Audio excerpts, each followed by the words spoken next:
Hiya fishy folks, and happy Sunday fun day to you. Today, box filter bonanza. That's right folks, we're gonna clean these disgusting things. I'm gonna show you how to do it, talk about some basics of box filters. So go get a snack and a beverage, of course, in the comments below, let me know what it is, and stand by. Alright fishy folks, hope you have your snack and your beverage. Before we get started, you know the drill. If you haven't done so already, obliterate that notification button, gently caress the subscription bell, and of course check out michaelsfishroom.com. Box filter 101, one of the oldest and simplest form of filtration in our hobby. I remember box filters when I was a kid, which was like 167 years ago. I'm a vampire. And basically, all it is a box with mechanical media and biological media and an airline that creates lift. Air goes in, bubbles come out, that creates lift just like a sponge filter, and then debris and water gets filtered through. So you have usually stones or some sort of media to weigh it down, which is also your biological media, nice porous stones. And then I use filter floss. You can use whatever you want for your mechanical. It's pretty much the easiest and cheapest, and you know I'm all about easy and cheap. And filter floss, I use the polyfill. You can buy this at Michael's, Walmart, Target. I usually wait for there to be a coupon for Michael's, and then I get as many coupons as I can find. Boom, buy a couple bags, lasts me all year.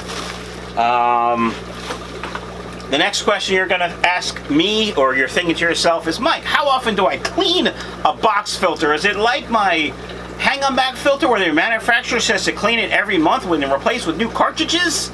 No, it's not. You clean it when it needs to be cleaned, which you should clean all your filters like that. And how often it needs to be cleaned all depends on the type of fish, you know, because plecos poop a lot, guppies don't. So you know what I'm saying? The type of fish, how much you feed them, how much they poop, how much water you change, how often do you gravel vac or clean the bottoms if you don't have any gravel. Is there any other filtration in the tank that's helping with mechanical filtration? All these different things. So basically this one is way overdue. It's probably, I would say it's at least 2 months, and it probably should be done every 2 weeks. It's a small filter, big pooper in that tank. But let's go over the basics, okay? So here's it's a corner box filter. They come square, they come rectangle, they come in a corner shape, they come in a fancy star pattern like my Japanese ones, hexagon, wait, 1, 2, 3, 4, 5, 6, 7, 8, octagon shape, you know. Anyway, here's the basics of cleaning a box filter. First thing you do is you pull off the top, and it's pretty nasty. We're gonna clean that in the sink. Now you have the filter floss on top, which is just a poop-filled disaster. Again, this is fish poop. You're gonna wanna wash your hands when you're done. You wanna be careful. You don't wanna splash it in your mouth. That's gross. So that's the poop-filled disaster.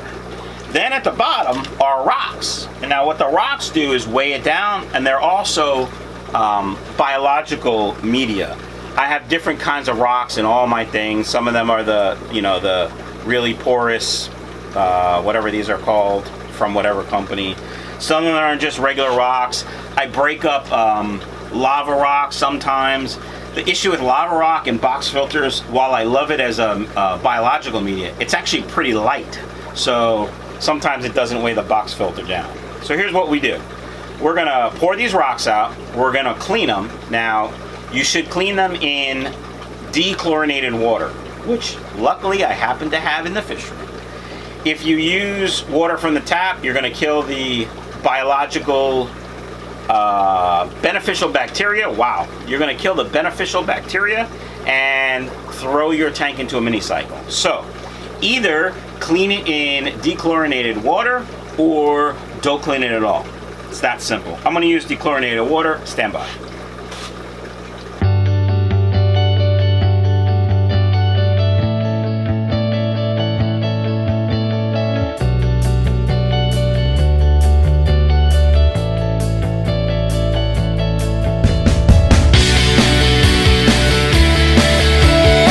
All right, fishy folks, another helpful tip for you.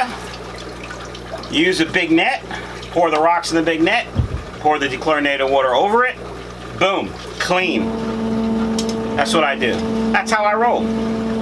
Alright, now, I didn't really scrub the box filter because there's beneficial bacteria on there that I don't want to destroy. So here's what we do. Put this over here for now. I'm going to put this over here, which you still can't see, so oh well. A couple more parts to the filter. Thank you, Sun Pump. Greg Jones, that was for you. Alright, fishy folks, I'm coming on the other side of the camera. Hiya. So, box filter, bottom, base, right? So you put this in, you put the rocks on top, you put the filter floss, you put the lid. And basically what this does, you can see there's holes there. The air goes in, creates lift through the bubble hole. And that's how you get that that motion of suction. And so this particular filter will suck the water in from the top, and it goes through the tube and basically creates lift. That's wrong. So this filter has the slits in the top, and so air comes in the top.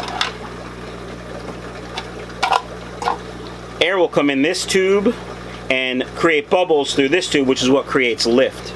And so when this is in the filter,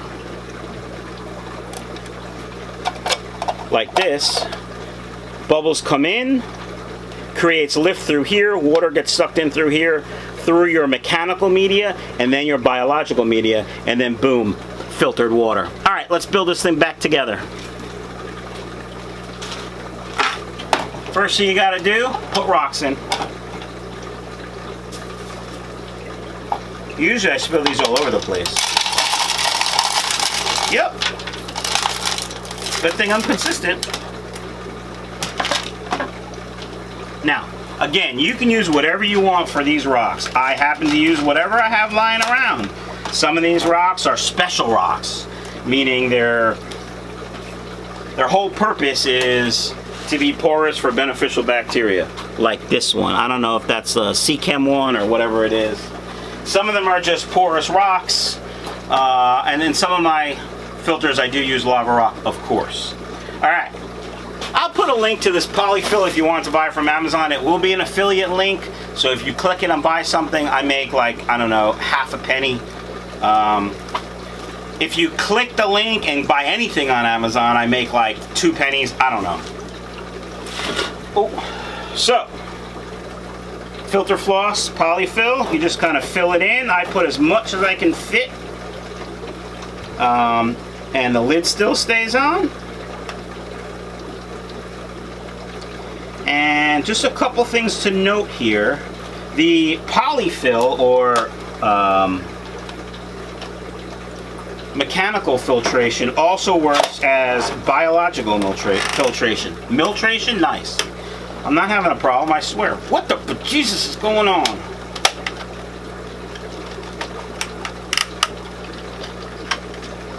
Excuse me while I get some duct tape.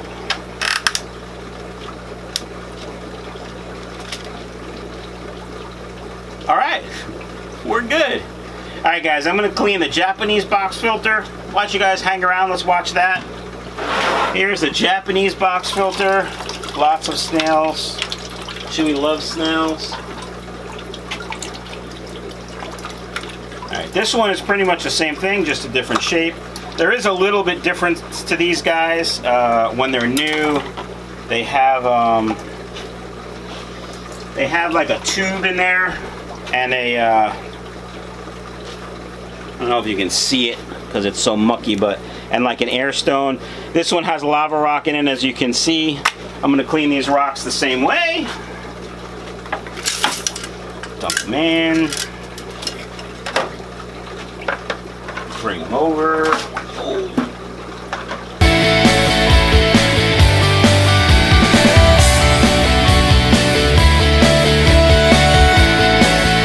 Alright, fishy folks, same thing. Didn't really wipe the inside down too much. Here's our inside of our Japanese box filter. This is the same one I bought my last trip.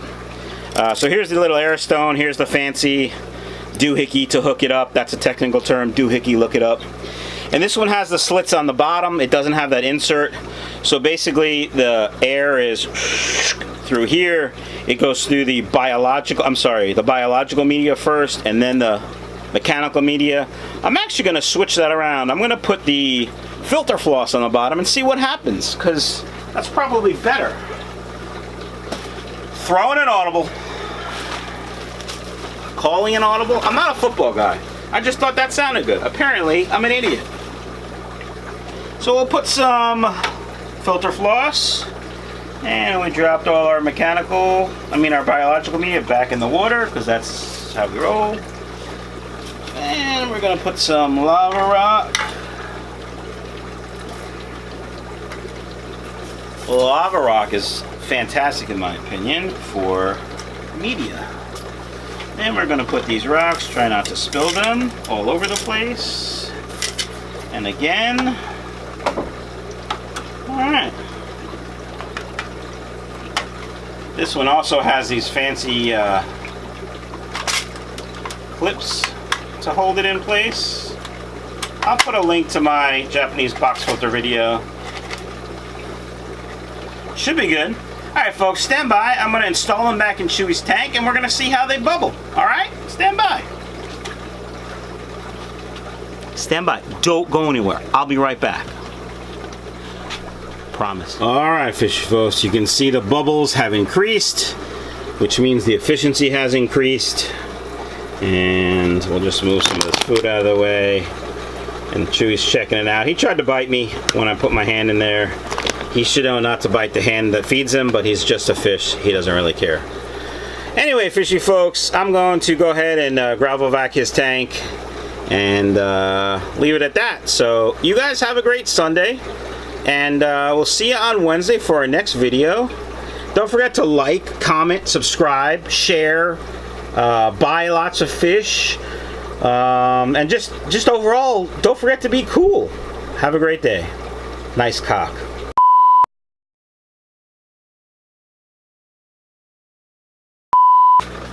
Alright fishy folks, hope you have your snack. Let's get right into it. No, let's not get right into it. Alright fishy folks, you know the drill. Before we get started with the meat and potatoes of the video, go ahead and smash that subscription button if you haven't done so already. Gently caress the notification bell, and of course when we're done, check out michaelsfishroom.com.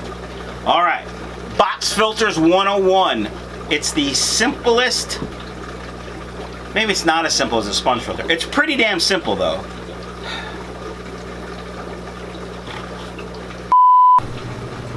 Hiya fishy folks, and happy Sunday fun day to you. Today, box filter basics. That's right, we're gonna clean Chewy's filters. So you can see the disaster of filters that are right there, even though there's too much glare. Stand by. Hiya fishy folks, and happy Sunday fun day to you. Don't bother the glare, it's always there. Alright fishy folks. Alright fishy folks, do me a favor. I gotta go fix the camera because it's crookeder than a cat's ass. Stand by.